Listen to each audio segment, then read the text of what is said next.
एक नार्सिसिस्ट का जो सबसे बड़ा वेपन होता है वो होता है उनका कंट्रोल, जो वो आपके ऊपर करते हैं। वो आपके जो इमोशंस है, आपके जो सेल्फ वर्थ है, आपके जो डिसीजंस है, एनी डिसीजंस आप लाइफ में जो भी डिसीजन डेली बेसिस पे जो भी डिसीजन ले रहे हो ना, वो सारी चीजों को वो नार्सिसिस्ट अपने हाथ के कंट्रोल में हमेशा रखना चाहता है या चाहती है। लेकिन जिस मोमेंट पे आप नो कहते हो, दे गेट अ शॉक। आपने उनको मुंह पे बोला ना, नो नहीं, मैं नहीं करूंगी या नहीं करूंगा, तो एक शॉक जैसा उनके ऊपर धक्का लग जाता है, एक शॉक लग जाता है कि वो मुझे मना कैसे कर सकते हैं। नार्सिसिस्ट हमेशा अपने आप को भगवान समझते हैं, गॉड समझते हैं, अल्लाह समझते हैं, ईश्वर समझते हैं, जो भी दैट सुपरनेचुरल पावर जिसके सहारे ये धरती चलती है, जिनके मर्जी से ये धरती चलती है। तो नार्सिसिस्ट समझता है कि या समझती है कि ऐसा कोई पावर नहीं है, ओनली ही और शी इज दैट गॉड आपके लाइफ में। जैसे वो खुद को तो समझता ही है, आपका भी लाइफ का गॉड भगवान वो खुद को समझता है या समझती है। उन्हें हमेशा एक ना दिमाग में चलता रहता है कि कुछ भी होगा मेरे मर्जी से ही होगा, जो मैं कहूंगा, जो मैं कहूंगी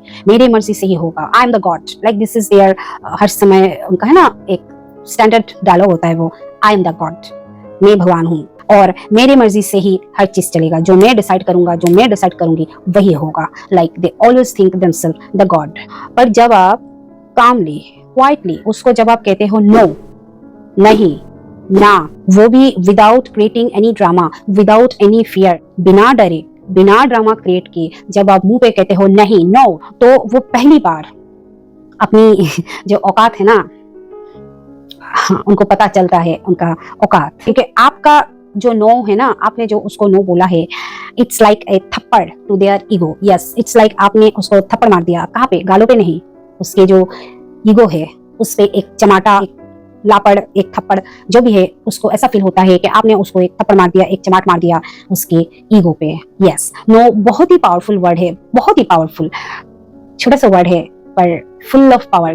वो कहते हैं ना, छोटा पैकेट बड़ा धमाका। तो like that no is a small word but that is very big, very powerful for the healing of a person who are dealing with narcissists or any toxic people.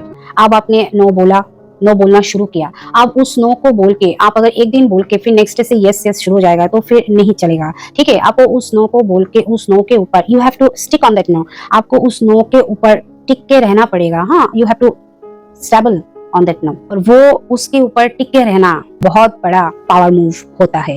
Yes, वो आपको, जो आपका narcissist है, वो आपको guilt trip करेंगे, आपको emotional trap में खींचने की कोशिश करेंगे। पर ये सब के बावजूद भी जब आप फार्म रह जाते हो, स्टेबल रह जाते हो ऑन दैट योर नो, तो वो जो नार्सिसिस्ट है, आपके जो नार्सिसिस्ट है, वो समझ जाता है कि अब आप उसके लिए उसका पपेट, उसका खिलौना नहीं रहे हो। आप बदल गए हो, आप बदल रहे हो, आप बदल चुके हो।